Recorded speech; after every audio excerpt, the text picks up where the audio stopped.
Hey guys, welcome to the Liberal Hive Mind, a channel solely focused on exposing the abundant hypocrisy of the left. Well folks, it's already happening. The MAL raid, the Mar-a-Lago raid is what people are calling it. Of course, I'm calling it Toiletgate. Of course, as the New York Times' Maggie Haberman reported that Donald Trump is flushing down classified documents into the toilet bowl at his Mar-a-Lago estate. An absolutely ridiculous, laughable claim. But somehow it's led to an FBI raid on Donald Trump's home. The continued relentless assault and persecution of former President Donald Trump is of course how we've been describing it, and what we've been predicting here is that this whole thing is that Toiletgate is going to seriously backfire on the Democrats. Well folks, we have very early metrics, very early data that's suggesting exactly that. The most important voter bloc when it comes to issues like this and predicting their outcome headed into an election is of course independents, people who don't identify by partisan lines. Well, we now have data suggesting that most independents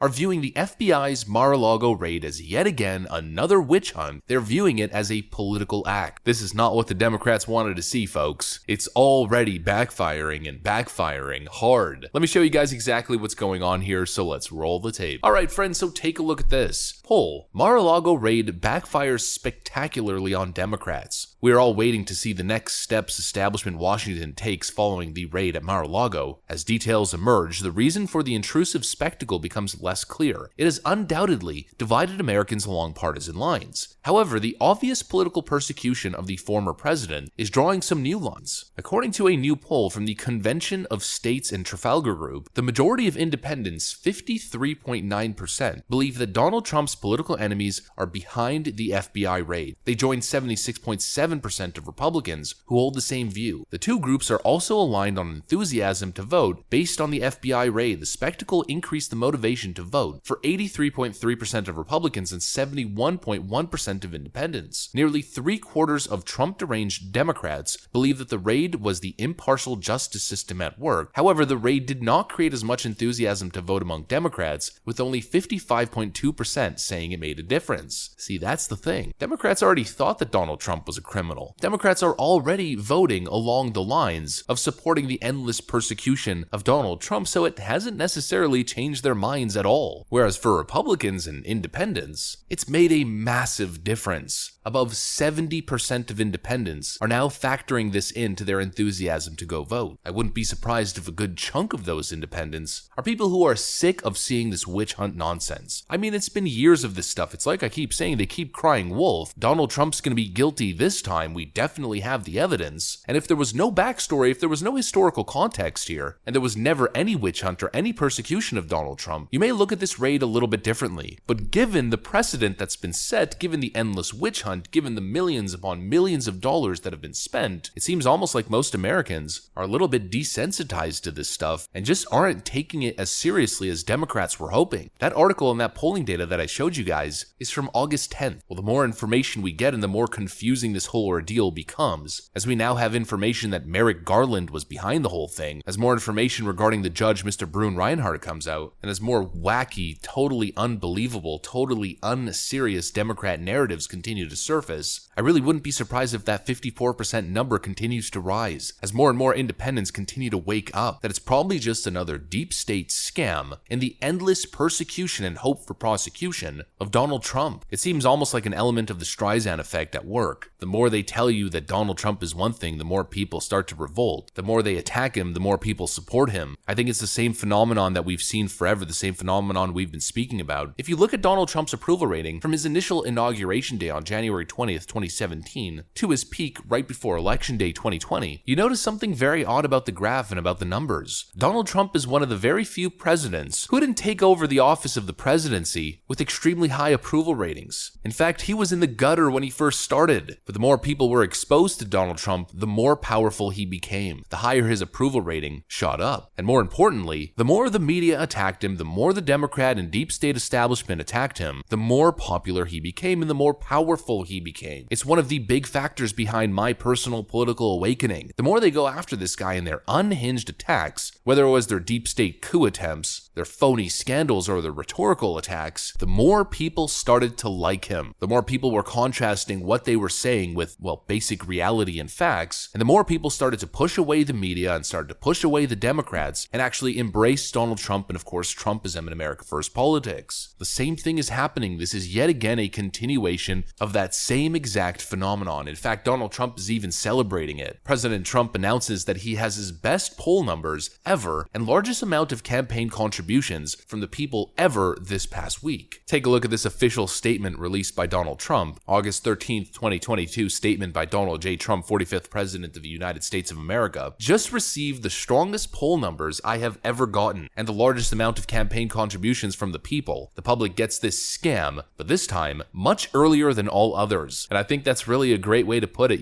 Kash Patel chimed in during a segment of Cash's Corner. Take a look. But now, the fake news mafia is coming out with their headlines. And this is what I was talking about. This is why one of the points is defeated. Even if the FBI gets to their, end of the rainbow and gets what they want, it doesn't apply to the president on the National Archives issue. But that's the narrative they want. The Jan 6 committee is running out of time, and they ran out of facts a long time ago, and they've been lying since they were stood up. And we've talked about in depth on this show why. So the next one, and we've said this, it's rinse, repeat, right? Russiagate was the first one. Then we have Ukraine impeachment, Bountygate, impeachment 2, Mueller, Jan 6. Now we have the whole raid, the Mar-a-Lago raid, or we'll come up with a better name for it going forward. And now they want to put this front and center, all for the one singular purpose of making sure President Trump never runs again. And you know what? There's been a lot of folks out there on the liberal left who have said, you may have just handed President Trump the presidency in 2024. It may not be the most appropriate analogy, but I think it applies.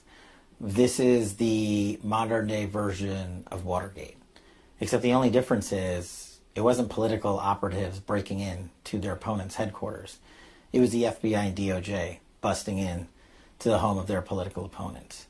And if the facts play out the way we think, then a lot of people are going to be held accountable, just like they were rightfully so for the violations of law in Watergate at the highest levels of government.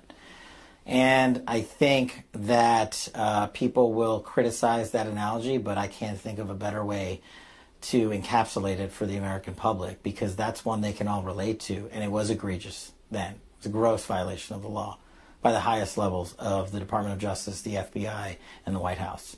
And he is absolutely correct. Not only do I think that Donald Trump and his team were ahead of this time round, but I think the American people as well. At least probably most people who are honest. I'm not going to sit here and pretend as if there's a 0 chance that Donald Trump did anything illegal, because of course that would be ridiculous. I mean, there's never a 0% chance of anything. But if I was a betting man, and a man who has been paying attention for the last 6 years, then I think the conclusion is pretty obvious. It's another scam. It's another Russia, Ukraine, January 6th, January 6th, January 6th, and the timing says it all, right before the midterms. And right as Nancy Pelosi and Liz Cheney's January 6th hearing scam has been floundering, we get this. The new scandal. The FBI's Toilet Gate. Donald Trump smuggled nuclear secrets and nuclear documents to Mar-a-Lago, and let me guess, he's got a private server and he's uploading the data straight to the Kremlin, straight to Vladimir Putin's office. Give me a break. People are seeing this for exactly what it is. A political partisan witch hunt, probably involving the DNC and the Biden administration along the way at some point, just like the unmasking of Flynn, just like the FISA warrant, just like the spying on Donald Trump's campaign and Donald Trump's White House, which started at the end of Obama's final term in office. The motive here is clear. The motive has been obvious for a long time. It's happening right before a midterm because Democrats have been trailing Republicans basically the entire year, but I seriously think it's going to backfire. I mean, they have an enthusiasm problem. At least based on my analysis, the biggest issue that Democrats have is voter enthusiasm, actually getting people to show up to the polls. And I think right before the 2022 midterm, all they really did was re-energize the other side and energize independents to show up and vote Republican. And the second motive is also clear: to criminally convict Donald Trump ahead of the 2024 election, making him ineligible to run. But as Robert Barnes points out, this might also be a massive fail. The question question of whether a person can be on the ballot for president after criminal conviction was already answered. Yes, the Constitution allows it. See Eugene Debs, 1920. Eugene V. Debs did in fact run for president after being convicted in 1918, after giving a speech in Canton, Ohio that caused and incited and attempted to cause and incite insubordination, disloyalty, mutiny, and refusal of duty in the military and naval forces of the United States, and with the intent to do so, he delivered to an assembly of people a public speech. I think we're seeing this whole thing backfire, folks, and I also think it's just the beginning. The abortion issue didn't work. January 6th didn't work. Joe Biden's Scam Inflation Reduction Act won't work, and the Mar-a-Lago raid, or the Toiletgate raid, again, it's not gonna work. At least, of course, that's my take. Let me know what you guys think though. Leave a like and comment and subscribe to the channel if you feel like it. I'm gonna get back to work. I want to thank you guys for watching, and I'll see you on the next one.